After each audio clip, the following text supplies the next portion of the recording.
From gym equipment to instruments of torture, 5 astonishing facts from the bizarre history of punishment. Introduction: the evolution of punishment. When we think of prisons today, what comes to mind are institutions governed by rules, where offenders serve their sentences in relatively structured environments.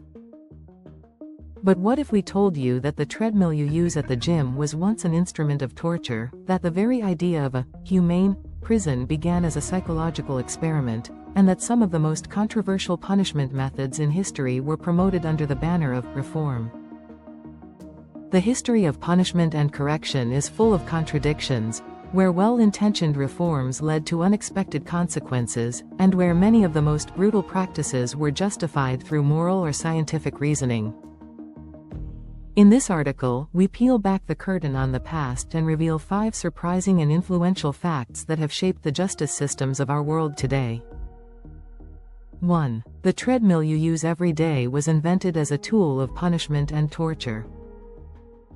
The beloved treadmill of modern gyms was, in fact, one of the most grueling disciplinary devices of 19th-century prisons. Invented in 1818 by English engineer Sir William Cubitt, the penal treadmill was not designed to keep inmates healthy. It was created to subject them to endless, spirit-breaking, purposeless labor. This massive machine functioned like a never-ending staircase. Prisoners were forced to climb its steps for up to 6 hours a day, confined in wooden partitions that prevented them from seeing or interacting with one another, all while maintaining absolute silence. The philosophy behind the device was simple: not productive labor, but monotonous, exhausting, soul-crushing work that enforced discipline. Although the energy generated was sometimes used to grind corn or pump water, more often it was spent grinding the wind, utterly wasted. That this brutal mechanism eventually evolved into one of the world's most popular fitness machines is one of history's greatest ironies. 2. Modern prisons began as 2 competing psychological experiments: total isolation and silent labor. In the 19th century, the United States witnessed the emergence of 2 revolutionary prison models that shifted punishment from physical pain to psychological control. These systems functioned as large-scale social experiments, using architecture and routine as tools to reshape the criminal mind. The first, championed by the Quakers at Philadelphia's Eastern State Penitentiary, was the Pennsylvania system. It relied on strict and continuous solitary confinement. The goal: for the inmate to reflect deeply on their crimes and become penitent, the root of the word penitentiary. Prisoners lived, worked, and ate alone, seeing only their guards. Isolation itself was the method of reform. In stark contrast, New York developed the more practical and ultimately more influential Auburn system. It enforced a congregate but silent model. Prisoners worked and dined together during the day but were forbidden to speak. At night, they slept in solitary cells. This hybrid allowed prisons to profit from inmate labor while maintaining psychological control through enforced silence. While both systems weaponized architecture and routine, Auburn's cost-effectiveness and manageability led it to become the dominant global model for the next century. 3. The father of prison reform was also a champion of solitary confinement and hard labor. John Howard, the pioneering reformer of the 18th century, was horrified by the filth, corruption, and misery he saw in prisons. His advocacy for clean facilities, paid guards, and the end of imprisoning debtors was revolutionary for its time. Yet behind these humanitarian efforts lay a striking contradiction. Howard also promoted solitary confinement and hard labor, methods now widely seen as inhumane. His vision blended compassion with strict, mechanical discipline.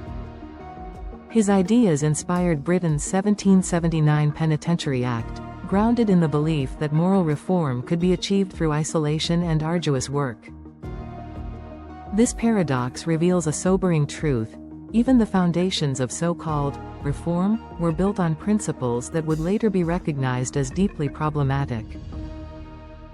4. Solitary confinement, once seen as a reformative method, is now considered torture, and its roots trace back to CIA mind control experiments.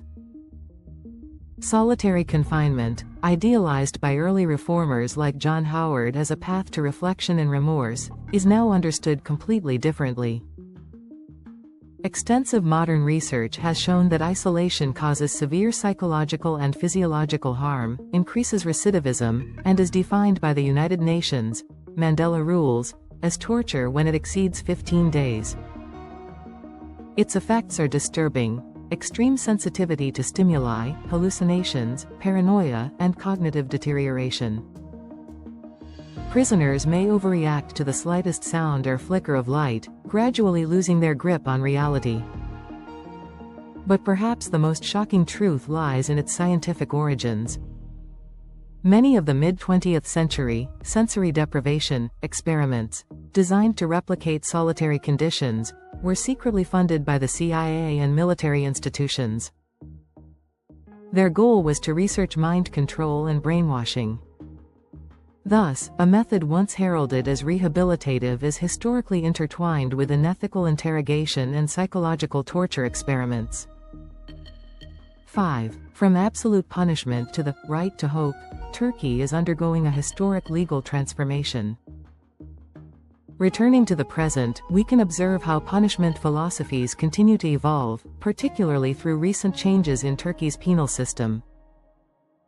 Until recently, Turkey imposed a strict 4/4 execution rule on certain offenders who committed a crime for the second time under the recidivism framework. This meant they had to serve their entire sentence with no possibility of conditional release. Legal scholars criticized this approach for eliminating the fundamental modern principle of the right to hope. By denying offenders any possibility of reintegration, the model clashed with the rehabilitative purpose of punishment.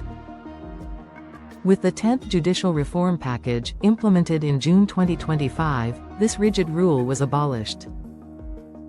Offenders who commit a second recidivist offense may now become eligible for conditional release after serving 3/4 of their sentence.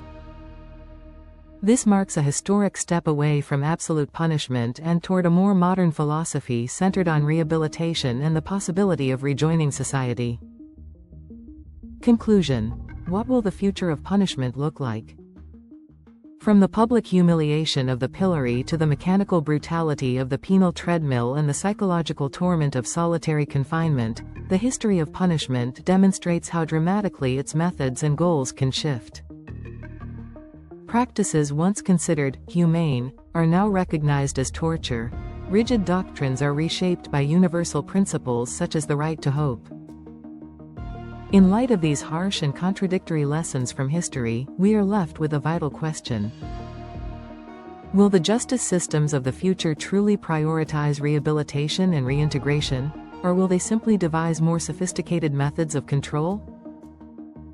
This is the question we must continue to confront.